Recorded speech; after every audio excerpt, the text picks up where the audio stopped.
A Wife's Love. One-shot story written by S.P. Lopez.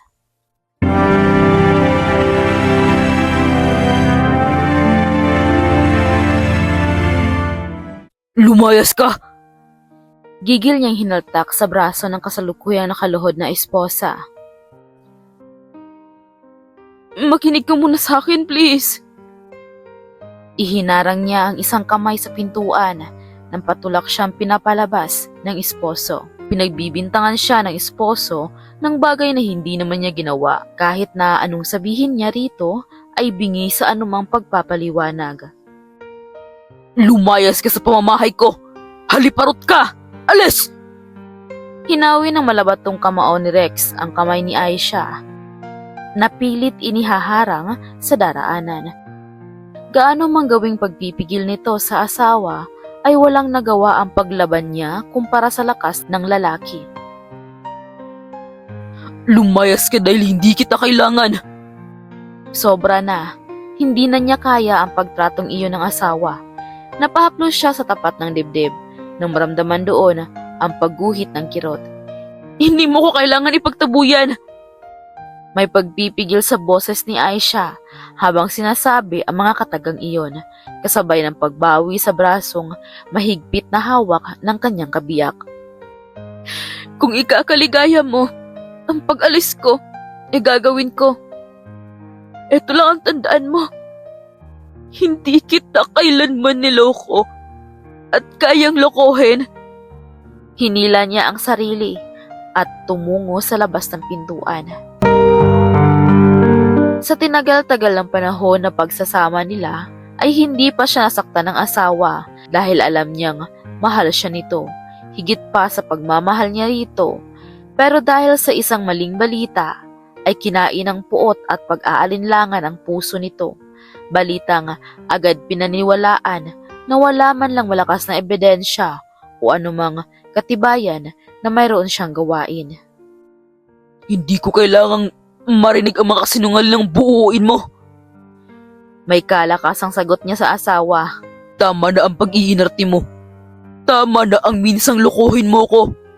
At hindi mo na ako maluloko pa. Halos sumagad sa lalamunan niya ang bawat salitang binitawan. Napatulala na lamang si Aisha nang marinig ang malakas na pagsara ng pinto. Kahit na anong pagpapaliwanag niya ay tanggapin ng asawa. Nangihina siyang napaupo habang unti-unting napasandal ang likod sa malamig na pader. Luhaang napatingin siya sa nakasarang pinto na para bang naroon ang asawang nakangiti sa kanya. Naghihintay at nasasabik sa araw-araw nitong pag-uwi sa kanilang masayang bahay. Mariing naipikit niya ang mga mata kasabay ng paggunita sa mga masasayang alaala ng nakaraan. Mahal, salamat naman at tumating ka na. Nakita niyang papalapit ang esposo na ang mga ngiti sa mga labi nito ay parang maliwanag na kalangitan na siyang nagbibigay sa kanya ng kalakasan upang harapin ang hamon ng buhay. Nasasabik na naman ba ang mahal ko?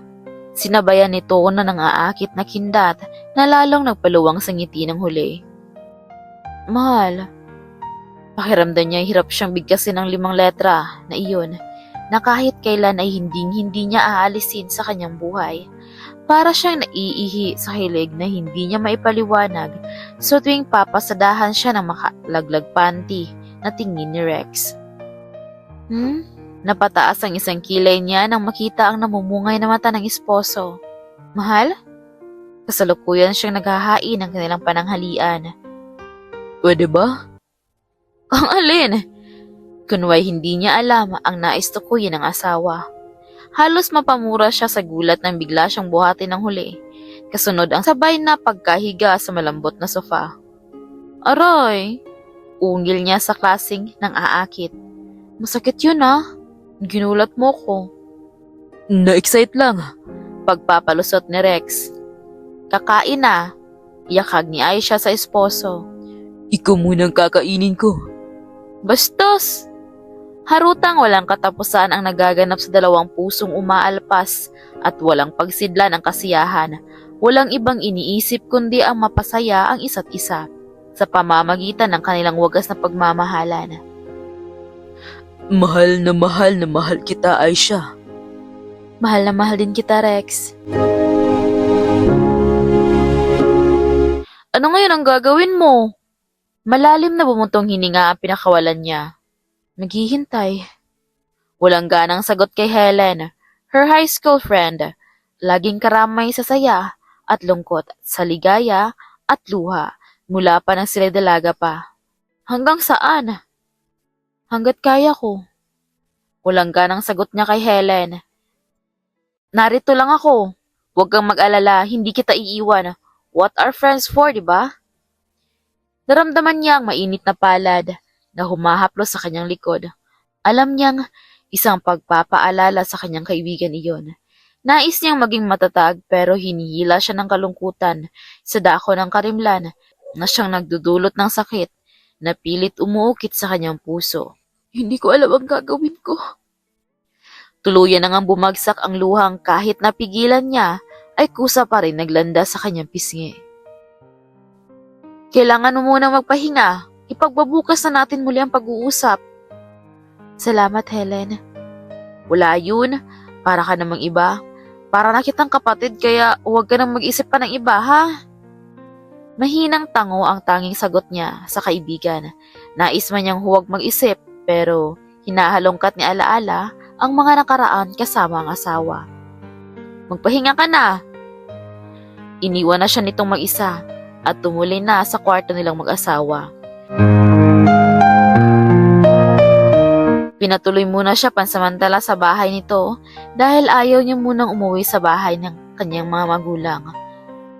Si Helen ay matalik niyang kaibigan buhat pa noong nasa elementarya. Magkaibigan rin kasi ang kanilang mga ina at magkasama sa trabaho ang kanilang ama. Pahinamad siyang humiga patagilid. Naalala na naman niya ang kanyang mahal na asawa.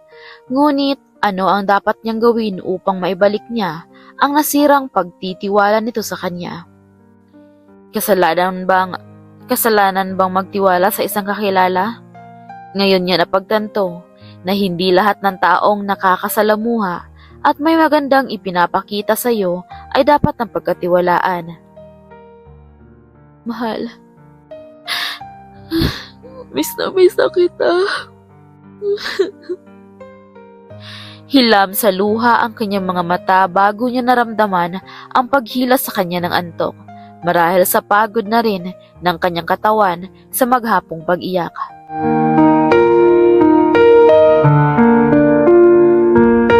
Pare, balita ko!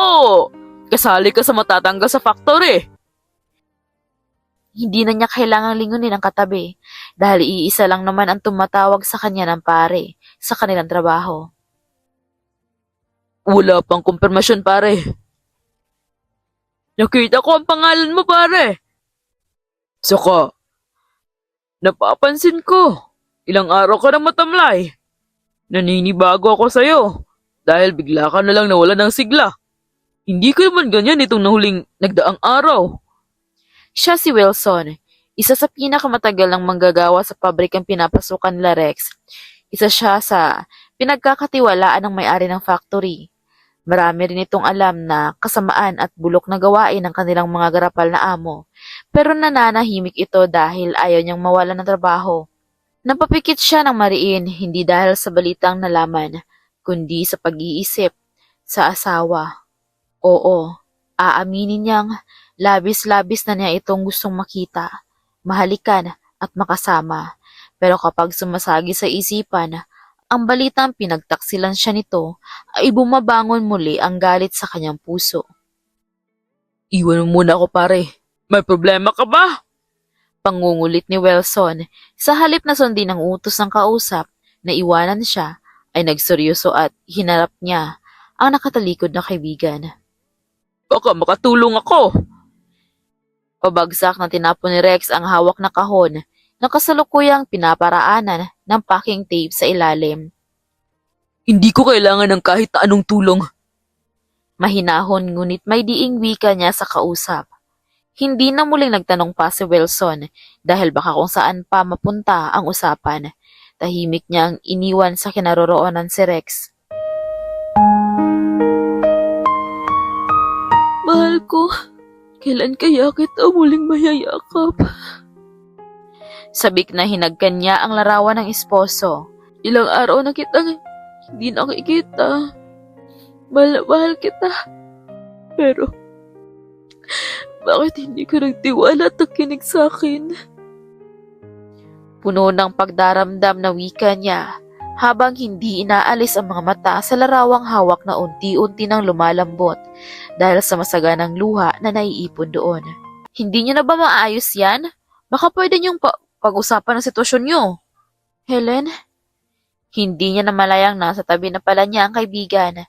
Sumingot siya ng ilang ulit at tumikhim upang lumuwag ang paninikip ng dibdib.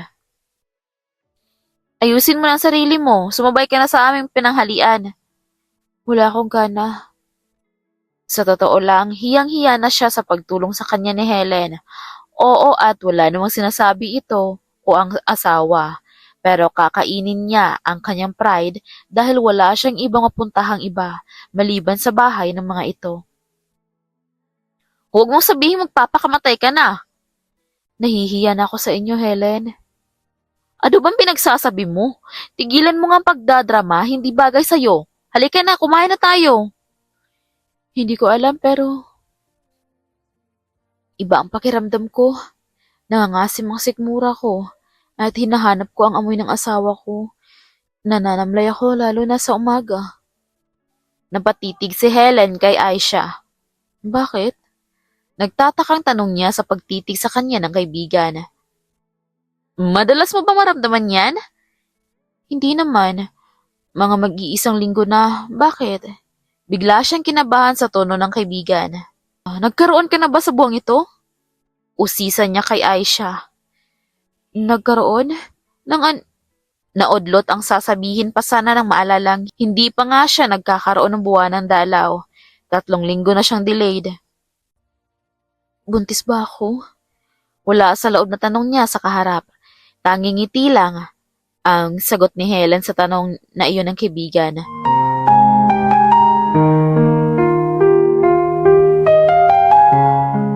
Aisha!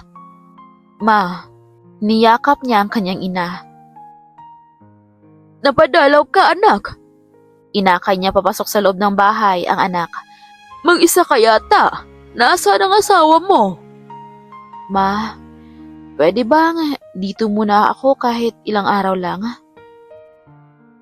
May naaamoy siyang hindi tama sa pagdalaw ng anak. May problema ba? Nako ma, wala po. Iwinagayway niya ang dalawang braso habang naglalakad diretso sa kusina na pinagdududahan lang ng ginang.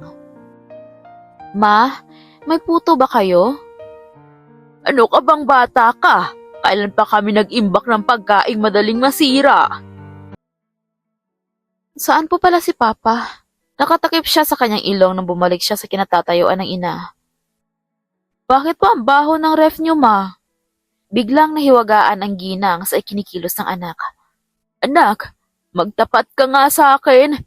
May problema ka ba? Bakit biglang naging sensitibo ang pangamoy ng anak? Nasa tanang buhay nito ay kahit patay na daga ay hindi nagrereklamo sa amoy.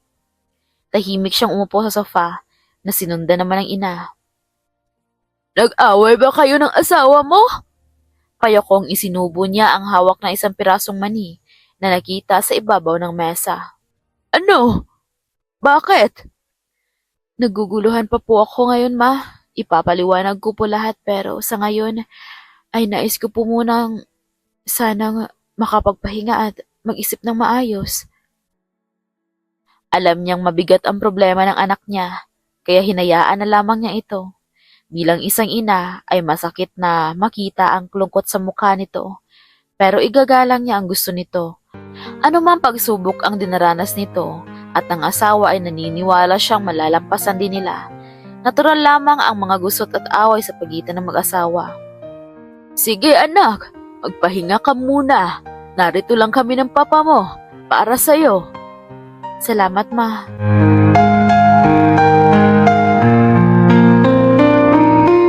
Isang linggo linggo pa ang dumaan at napagdesisyonang harapin ni Aisha ang kinakaharap na suliranin.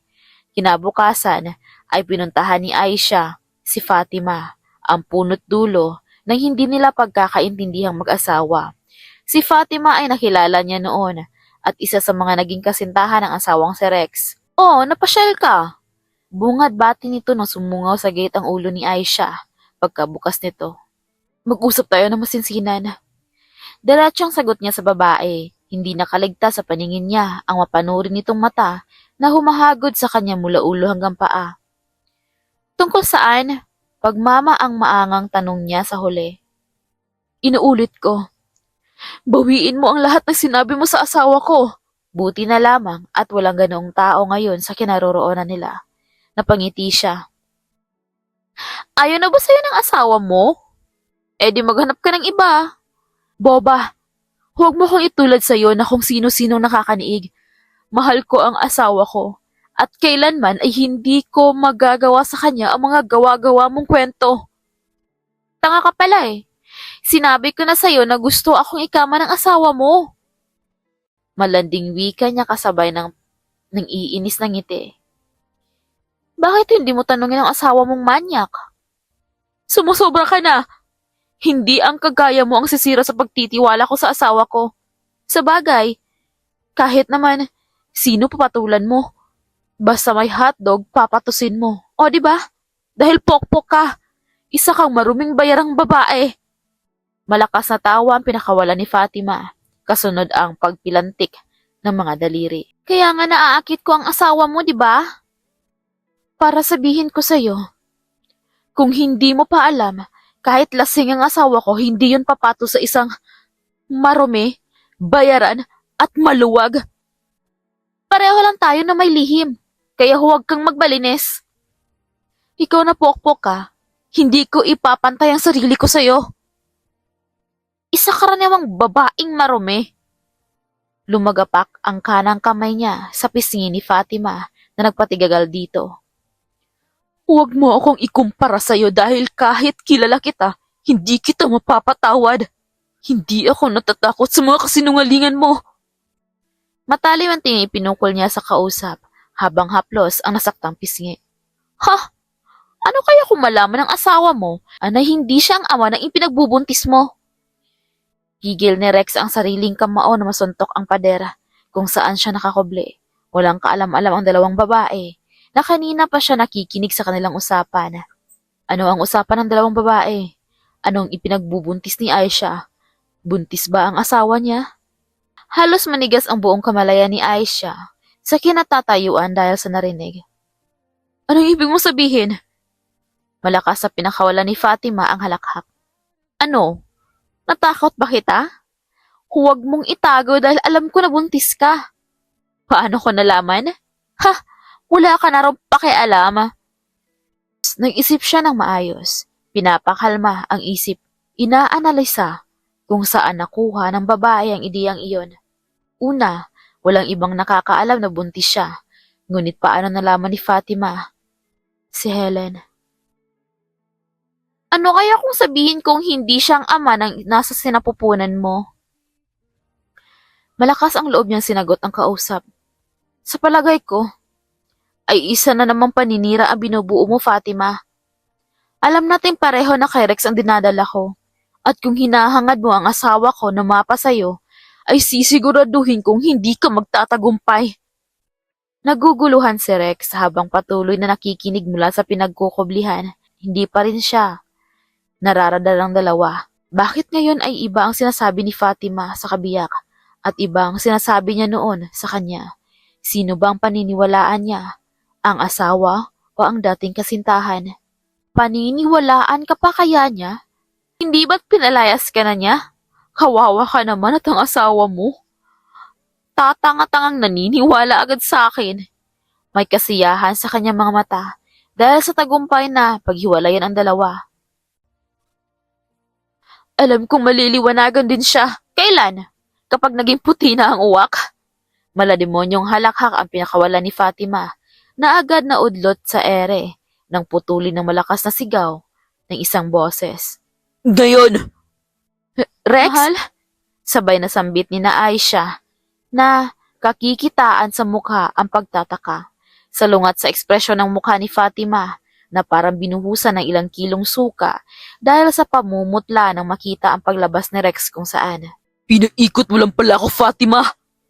May kung anong apoy ang nagningas sa mata ni Rex. Pinagsamang galit, galit at puro galit para sa dating kasintahan na si Fatima.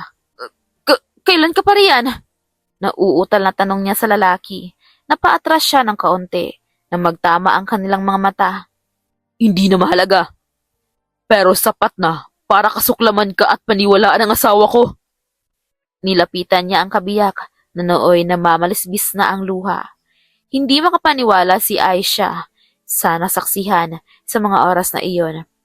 Nagtapos na rin sa wakas ang ilang araw na pag-iyak at pagkulong sa sarili dahil sa iniwang sakit ng asawa.